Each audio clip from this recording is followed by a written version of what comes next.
Minimal lulusan itu adalah SMA, SMK sederajat.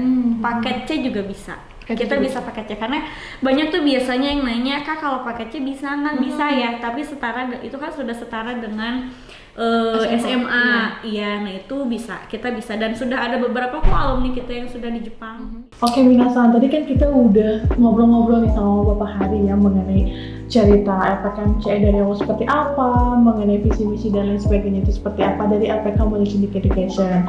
Nah sekarang kita lanjut ngobrol-ngobrol sama Ibu Dian Camelia sebagai staf manajemen MCA ya Bu ya, di sini betul. Apa kabar Ibu? Alhamdulillah sehat. Genki desu ka? Betul, oke. Ini ada beberapa pertanyaan sih Bu dari Minasan online yang ingin bertanya mengenai proses seleksi masuk MCA itu seperti apa sih Bu? Jadi sebelumnya saya jelaskan dulu ya untuk proses persyaratan administrasi penerimaan calon siswa baru. Yang pertama itu jelas dari segi dokumen ya Kak, karena minimal itu kita lulusan sekolah, minimal lulusan itu adalah SMA, SMK sederajat. Paket C juga bisa. Kita bisa paket C karena banyak tuh biasanya yang nanya, Kak kalau paket C bisa nggak? Bisa ya, tapi setara itu kan sudah setara dengan SMA. Iya, nah itu bisa, kita bisa dan sudah ada beberapa kok alumni kita yang sudah di Jepang, yang alumni yang lulusan dari paket C, bahkan nanti yang akan berangkat juga yang sekarang juga ada juga yang lulusan dari paket C. Oke, jadi itu menjadi masalah kalau untuk yang paket C bisa ikut yang Minasan ya. Nah lalu yang ke satu jelas sehat jasmani rohani, yang keduanya tidak bertato, tidak memiliki tindik, dan juga berpenampilan menarik.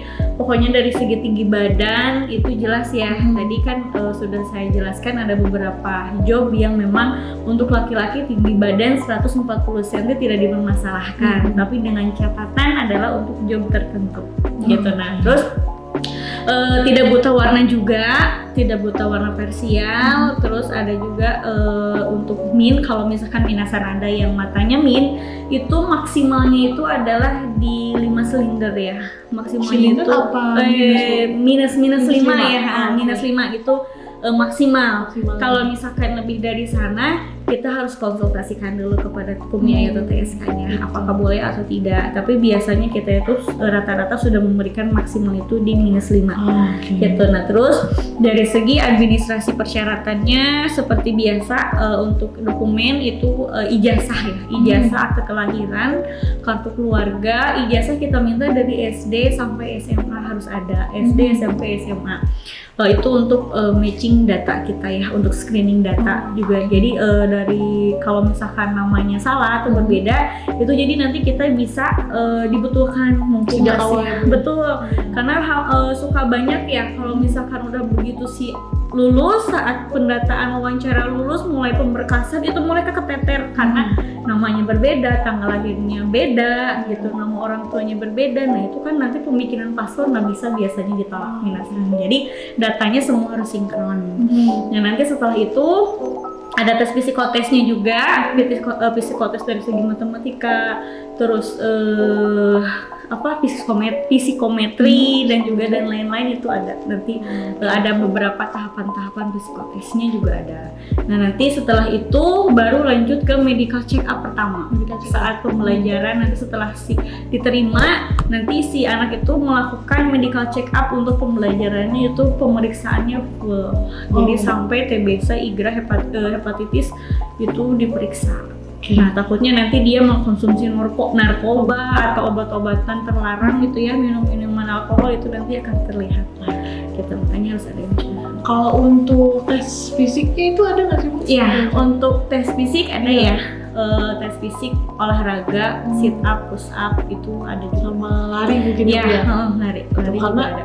Di perusahaan Jepang itu pengen kandidat atau pekerjaan itu kuat-kuat ya Bu ya? Betul, ya itu jelas pasti ada ya, karena di Jepang sama di Indonesia itu kerjanya berbeda. Yang ke satu di Jepang itu tidak disediakan kendaraan roda 2, ya, tapi disediakannya adalah sepeda. Betul-betul harus sehat, bugar jasmani rohani ya. Jadi kadang yang tidak bisa beli sepeda bisa beli sepeda ya. Belum ya. Nah jadi ya si anak itu harus jalan kaki gitu, memudayakan untuk kesehatannya. Jadi ya harus terbiasa dengan itu gitu ya. Kalau di kita kan sedikit kalah naik motor gitu ya. Betul. Nah kalau di Jepang itu nggak seperti itu gitu. Jadi mereka disediakan sepeda dan harus bisa harus udah harus sepeda untuk pekerjaan gitu. ya? Jadi disediakan transportasinya itu adalah sepeda untuk mereka berangkat ke tempat perusahaan. Jadi memang betul-betul fisiknya harus kuat. Oke, Gitu. jadi tes fisik di sini itu untuk bekal juga ya, Bu, Betul, ya? iya. Minasannya di sini. Makanya kita biasanya sebulan 2 kali kita biasanya suka ada renang. Seminggu sekali itu hari Jumat biasanya kita olahraga ya. Ada olahraga juga di lapang olahraga, sarana olahraga juga. Jadi mereka lari kuat biasakan berapa putaran dari push up, sit up itu pokoknya harus ada. Olahraga mah itu pokoknya minasan wajib ya. Nggak mesti harus di LPK, tapi di luar itu juga harus sudah terbiasa olahraga. Oke. Barusan kan mengenai proses seleksinya ya, Bu ya. Nah, kalau untuk biaya nih, Bu, ada beberapa orang yang nanya untuk biaya masuk MC itu berapa sih gitu, Bu? Murah sih Mas. Kalau menurut saya. Oke. Jadi untuk administrasi pembiayaan itu sering banyak sekali ya kalau ditanyakan saat online berapa sih gitu ya, penasaran. Kadang rata-rata mereka pas begitu keluar nominalnya tiba-tiba mundur gitu, tapi belum dijelaskan lebih detail. Padahal kalau sudah dijelaskan itu sebetulnya kita jauh lebih murah dibandingkan dengan LPK atau SA yang lain gitu. Nah, jadi program paket di LPK MC itu adalah 15 juta, itu sudah full dengan asrama dan juga programnya sampai N4 ya. Tapi tidak hanya asrama dan full pembelajaran aja, ada beberapa banyak fasilitas yang akan siswa-siswinya mereka akan dapatkan. Contoh dari buku itu sudah include dengan buku pembelajaran N5 dan juga N4. Oke. Nah itu minus 1 ya, minus 1 dan juga di N4-nya itu siswa itu dapat irodori 3 paket gitu. Nah terus dari seragam N5 itu nanti anak dapat seragam juga, di N4 dapat seragam juga. Iya, jadi seragam dapat 2 nanti N5 dan N4. Nah, jadi dikembalikan lagi fasilitas untuk si anaknya tersebut gitu. Dan itu pun tidak harus dibayar langsung 15 juta gitu. Awal jadi ya, enggak bisa dicicil. Jadi kita ada beberapa tahap pembayaran. Jadi untuk yang pertama itu pendaftaran 250.000, yang keduanya itu adalah baru bayar diklat pertama. Itu 1.600.000. Nah itu 1.600.000 itu untuk fasilitas selama si anak belajar. Dikembalikan lagi seperti modul pembelajaran, seragam, ID card, terus keuntungannya di kita semuanya sudah tercover dengan BPJS Ketenagakerjaan. Nah, mungkin di yang lain tidak ada ya gitu ya. Betul. Nah, tapi karena kita adalah calon si anak pekerja migran sesuai dengan peraturan Undang-Undang Bupati itu untuk PMI itu wajib harus terlindungi untuk ketenaga kerjaannya gitu. Tapi untuk preminya nanti mungkin bisa dijelaskan lagi dari BPJS lebih detailnya ya gitu. Jadi kita lebih ininya selama perjalanan dinas dari rumah ke LPK, dari LPK pulang lagi ke rumahnya, terus pembikinan paspor, ujian dan lain-lain itu sudah terlindungi oleh BPJS Ketenagakerjaannya. Nah, jadi selama si siswa berada belajar di sini tuh mereka sudah aman gitu. Tapi memang ada beberapa poin-poin yang ini tidak bisa tercover dan lain-lain. Mungkin nanti ada hal-hal yang lainnya. Ya, betul. Berarti kalau misalkan ini Bu, itu kan 15 juta itu selama sampai program N4 ya Bu ya? Iya, sampai N4. Itu program sampai 9 bulan atau? Terkadang juga ya kalau misalkan N4 itu kan ada yang 9 bulan, 10 bulan, pokoknya mah sampai si anak keterima job aja. Luar biasa sekali karya. Bahkan yang betah di sini 3 tahun, 2 tahun juga ya nggak apa-apa, boleh gitu, pemadatan dan lain-lain juga bisa. Oke, berarti kalau misalkan lebih dari standar waktunya nih, apakah harus bayar lagi Bu? Nggak ada. Iya, selama si anak memiliki keinginan dan punya motivasi yang tinggi, saya mau pemadatan belajar lagi sama sensei, oke silakan gitu. Kita sudah memfasilitasi dari pembiayaan itu. Oke, berarti 15 juta itu sampai rasanya lulus. Keterima jauh sampai lulus, sampai pemadatan sudah keterima wawancara pun si anak mau di asrama silakan gitu. Kita memberikan fasilitas itu untuk si anak gitu. Oke, kalau barusan biaya ya Bu ya. Nah, kalau misalkan nih ada orang yang pengen masuk gitu ya Bu, pengen punya cita-cita di negeri Jepang, tapi beliau tuh dalam segi ekonominya mungkin kurang ya Bu ya. Apakah ada beasiswa atau bantuan dari pendidikannya gitu Bu? Oke. Yang pertama kita biasanya selalu melihat dulu keadaan kondisi ekonomi si orang tuanya tersebut, si anak tersebut. Terus kalau misalkan nanti kita rapatkan dengan manajemen, kita ada syarat dan ketentuannya lah ya, beberapa poin.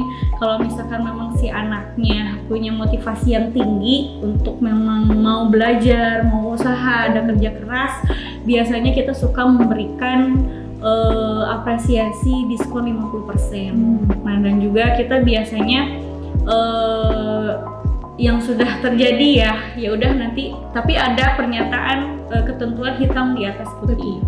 Kalau misalkan nanti setelah mereka berangkat ke Jepang baru mereka angsur ada yang kesanggupannya seperti itu. Nah, terus kita juga jangan khawatir juga karena kita juga selalu kita usahakan selalu yang terbaik untuk siswa-siswa. Kalau misalkan ada yang memang betul-betul keseriusannya gitu ya, ada juga program pelatihan berbasis kompetensi gratis dari Balai Besar Kementerian, dari Balai Besar BPPV Bandung. Kita juga suka ada program seperti itu. Itu betul-betul $0, bahkan si anak juga mendapatkan fasilitas semuanya didapatkan. Gitu. Nah, untuk yang terakhir nih Bu, pertanyaannya kan kalau siswa di sini otomatis dapat istilahnya jobnya di sini juga ya Bu ya. Iya. Tapi kalau misalkan nih ada siswa yang udah pernah belajar secara sendiri otodidak atau misalkan di APK lain, boleh nggak sih Bu ikut matching job di sini gitu? Untuk matching job boleh, bisa. Tapi dengan persyaratan persyaratannya sudah lengkap. Jadi nanti yang dibutuhkan job mereka itu apa? Contoh misalkan ada siswa yang akan matching job dari luar, berarti kan otomatis si anak sudah belajar bahasa Jepang kan ya. Nah, misalkan program yang sekarang ada di sini tuh TG, Taku Tegino gitu. Berarti kan otomatis harus ada JFT dan SSW-nya sudah lengkap. Nah, itu baru bisa matching job. Tapi kalau misalkan si anaknya belum punya JFT dan SSW, ya berarti si anaknya harus belajar lagi dong. Gitu, sesuai dengan standar kurikulum yang sudah kita terapkan gitu. Jadi terkadang si anak belajar otodidak dengan belajar langsung di LPK itu berbeda biasanya. Dari segi pembahasan kurikulum belajarnya itu biasanya berbeda, tidak seperti apa yang betul-betul diajarkan dan diarahkan oleh sensei di LPK. Itu pasti ada perbedaan-perbedaan lah gitu. Ini ada kosakatanya, ada ininya, ada itunya. Nah gitu. Itu biasanya sih karena otodidak kan ya, ada plus minusnya lah gitu. Seperti itu. Bisa aja alurnya semuanya sama sesuai dengan yang berjalan kita siswa yang sudah di LPK. Nah, sebetulnya sih nanti mungkin lebih detailnya mungkin bisa ke LPK aja untuk lebih jelasnya, karena pembahasannya nggak sampai di situ doang teh. Iya, betul. Harus sangat mendetail sekali dijelaskannya gitu, banyak sekali. Berarti buat minasan semuanya nih, kalau misalkan punya keinginan gitu ya, kita pengen mungkin cita-citanya membantu orang tua atau pengen coba berkarir di negara orang gitu ya, masih bingung nih gimana caranya sih, gimana prosesnya, jangan bingung, datang aja ke LPK Muda Shindik Education karena LPK ini sudah terakreditasi cabang SO dan P3MI ya Bu ya. Iya, insya Allah kita sudah legal, dari semua perizinan kita pasti sudah legal. Sudah cabang P3MI juga. Kemarin dapat ini ya Bu ya, juara 1 ya? Iya, kemarin alhamdulillah LPK MCE Muda Shindik Education itu meraih juara pertama LPK terbaik se-Jawa Barat. Jadi nggak usah ragu lagi minasan kalau buka LPK ya. Memang dari segi budget, dari pembelajaran pembiayaan memang jauh lebih tinggi. Tapi di samping itu lihat dulu sarana prasarana yang akan minasan dapatkan gitu. Jadi tidak hanya kan banyak ini ya, di MCM mah mahal bayarnya sekian gitu. Tapi baru menjelaskan, baru dapat informasi sekali gitu ya, belum dijelaskan lebih detail sudah menjadi seperti itu gitu. Padahal harus lebih pintar dan bijak lah gitu. Perbandingannya sama aja sih sebenarnya kalau dihitung-hitung gitu. Di apakah yang lain misalkan harganya segini loh lebih murah, tapi di samping itu dia harus berbuku lagi sendiri, semua ini lagi sendiri, yang ini sendiri. Nah kalau di kita kan semua sudah include. Iya. Kalau dihitung itu sebenarnya semua aja sih, betul. Seperti itu. Betul. Kenapa kita harus bisa memilih LPK mana sih yang mau kita datangi gitu ya Bu ya? Karena kan mungkin banyak ya pakai bahasa Jepang di Garut salah satu contohnya Banyak Bu, ya. banyak. Banyak ya Bu ya. Cuman Banyak. kita kan nggak tahu nih mana yang legal, mana yang udah memiliki izin, mana yang sudah terakreditasi dan belum gitu kan. Kalau yang udah memiliki akreditasi, izin dan segala macam itu sudah pasti Sudah teruji. teruji ya, Ya, Bu ya. sudah lengkap lah secara gitu ya. Akreditasi kok berarti secara perizinan kan harus ditempuh ya. Betul. Tidak gampang untuk mengikuti akreditasi. Pengerjaan kita dulu tuh selama 6 bulan persiapan untuk akreditasi itu. Jadi semua dari kurikulum, SKKNI, semua segala macamnya kan harus disiapkan dari saprasnya, laporan keuangannya, siswanya, sarana prasarana pengajarannya, instrukturnya, pemiliknya itu semuanya sudah diuji gitu. Apalagi dengan kita meraih juara LPK Award yang kemarin kan maksudnya bukan hanya kasih dokumen ini LPK-nya bagus, enggak, itu semuanya sedetailnya sampai berapa jam anak di Jepang bekerja itu ada jumlah JP per harinya berapa sampai sedetail itu. Kurikulumnya ditanyakan mana SKKNI-nya, instrukturnya seperti apa. Nah itu pokoknya sudah insya Allah sudah teruji lah gitu. Oke, jangan lupa ya Minatang untuk gabung sama LPKMC. Karena kebetulan nih LPKMC ini lagi buka batch baru ya Bu iya, ya. lagi buka batch baru nanti untuk di bulan Maret. Iya betul, Oke. masih ada pendaftarannya sampai tanggal 28 Februari gitu. Jangan lupa kalau misalkan masih bingung-bingung nih, boleh nanti biasanya ada live Instagram atau TikTok sama admin dari LPKMC, boleh tanya-tanya. Setiap hari Sabtu. Iya, setiap hari Sabtu gitu, boleh tanya-tanya di sana atau misalkan mau main nih ke LPKMC sambil lihat-lihat gimana situasinya, boleh ya Bu ya? Dan boleh nanti banget aja. supaya biar lebih meyakinkan lagi. Iya, kita lebih seperti lagi itu. gitu ya benasan. Oke, mungkin pembahasan hari ini kita cukup ya Bu ya, Boleh, karena cukup. lumayan berat juga Berat. untuk pembahasannya gitu ya. Karena kalau kita bahas secara lebih detail lagi akan Lebih lama lagi gitu. ya, harus langsung. Kalau minasan mungkin lebih kepo lagi gitu ya, bisa tanya aja langsung ke Ibu dia nanti di LPKMC. Boleh, Gitu boleh. ya, ditunggu ya minasan. Terima kasih untuk kali ini Ibu. Dadah, sama-sama.